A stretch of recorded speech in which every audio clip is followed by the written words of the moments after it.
দর্শক, এই মুহূর্তে আমি উপস্থিত আছি কুমিল্লা জেলার দেবিদ্বার উপজেলার ঐতিহ্যবাহী একটি গ্রাম। এই গ্রামের নাম হচ্ছে এলাহাবাদ। আর এই এলাহাবাদ গ্রামে অনেক গুণীজনের জন্ম হয়েছে। আর এই গ্রামে একজন বিশিষ্ট নাগরিক, বিশিষ্ট লোক ছিলেন। তার নাম ছিল মুজাফর আহমেদ। মুজাফর আহমেদ তিনি ছিলেন ন্যাপের প্রধান, ন্যাশনাল আওয়ামী পার্টির প্রধান ছিলেন। তিনি শুধু তাই নয়, তিনি ছিলেন মুজিবনগর সরকারের উপদেষ্টা এবং ন্যাপ প্রধান অধ্যাপক মুজাফর আহমেদ।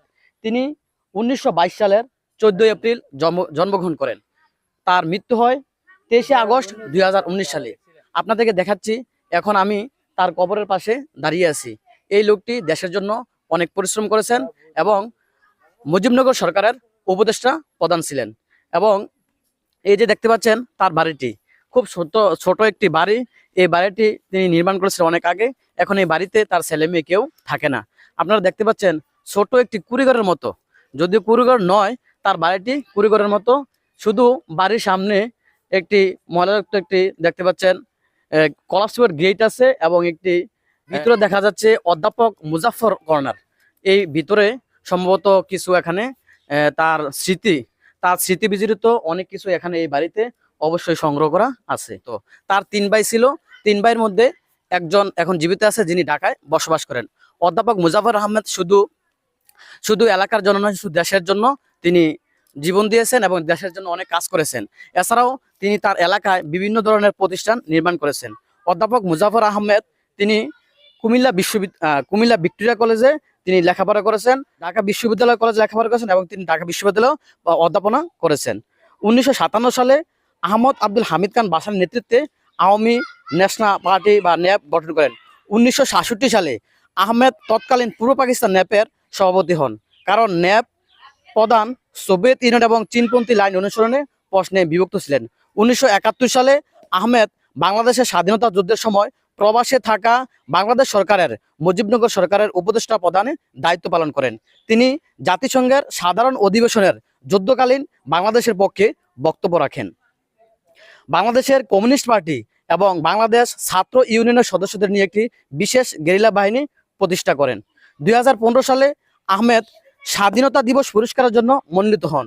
2015 সালে বাংলাদেশের সর্বোচ্চ বেসামরিক পুরস্কার তিনি নীতিগতভাবে পুরস্কারটি প্রত্যাখ্যান করেছিলেন, কারণ তিনি বিশ্বাস করতেন রাজনীতিতে জনগণের জন্য হওয়া উচিত, পদ বা ক্ষমতা নয়। আহমেদের স্ত্রী আমিনা আহমেদ এবং বাংলাদেশ লীগের প্রার্থী হিসাবে 2008 সালে একটি মহিলা সংরক্ষিত আসন থেকে সংসদ সদস্য নির্বাচিত হন। আহমেদ 2019 সালের 23 আগস্ট ঢাকায় মারা যান। তার জানাজা বাংলাদেশের প্রধানমন্ত্রী শেখ হাসিনা উপস্থিত ছিলেন এবং জাতীয় সংসদে অনুষ্ঠিত হয়। তাকে পূর্ণ রাষ্ট্রীয় মর্যাদায় কুমিল্লা জেলার দেবিদ্বার উপজেলার দাফন করা হয়। আমরা এই মুহূর্তে এই এলাহাবাদ গ্রামের একজন লোকের সাথে কথা বলবো। তিনি অধ্যাপক মুজাফফর আহমেদ সম্পর্কে স্মরণীয়ভাবে কিছু কথা বলবেন। আপনার নাম কি? জি, আমার নাম মোহাম্মদ নজরুল ইসলাম। জি, আপনি মোহাম্মদ অধ্যাপক মুজাফফর আহমেদ সম্পর্কে কি কিছু জানেন? জি, অনেক কিছুই জানি। জি ওনার হইলো আপনার মনে করেন যে দেশ যদি ওনার না থাকতো তাহলে আসলে কিন্তু ওনার এই দেশ স্বাধীন হইতো না। আর যখনই স্বাধীন হয় তখনই কিন্তু ওনার রাশিয়া থেকে অস্ত্র আনার পরে এই ফেরত যায়। যখন শুনছে যে আইতেছে অস্ত্র লইয়া, তখনই এখান থেকে আবার এই ফেরত গেছে। ওনার হইলো 5 নাম্বারের মাঝে ওনার একজন ব্যক্তি, বিশিষ্ট ব্যক্তি, যার নাম অধ্যাপক মুজাফফর আহমদ সাহেব। এবার ওনার নামে স্কুলও আছে, এরপরে কলেজও আছে। আর এই যে একটা বসবাস দেখতে আছেন বাসাটা, যেটা এটা পরিত্যক্ত আছে হ্যাঁ, একজন দেখাশোনা করে, তবে ওনার যেগুলা দরকার এগুলা দেখাশোনা করে আর কি। তো ওনার অত্যন্ত লোক ভালো ছিল, আর মন মানসিকতা খুব ভালো ছিল। ওনার কিন্তু লোভই ছিল না, যে কোনো ধরনের লোভই, যে দেশের জন্য কোনো লোভ করে এই করে কোনো লোভই ছিল না। কোনো এমপি দরকার ছিল না, মন্ত্রী দরকার ছিল না, কোনো কিছু ওনার চাহিদা ছিল না। ওনার চাহিদাই ছিল যে আমার দেশ আমার মতো, আমি খাই আমার একজনে খাইতো না, তা হইতো না। ওনার বাসাও এরকম ছিল যে এই শহীদারের নিচে সার্কি নাই, বত্তার নিচে কোনো তরকারি নাই। ওনার কথাও এইভাবে বলতো। আরেকটা বলতো যে আমি একজন বক্তা, তুলা গাছের তক্তা, এই ধরনের ভাষা। আর ওনার ভাষা একবার খুব সুন্দর। আর এখনো বর্তমানে ওনার ভাষা পড়তে গেলে আমরা নিজেরাও বাক খাই যে আসলে কি যে ভাষা লিখছে। এই হলো ওনার অবস্থান।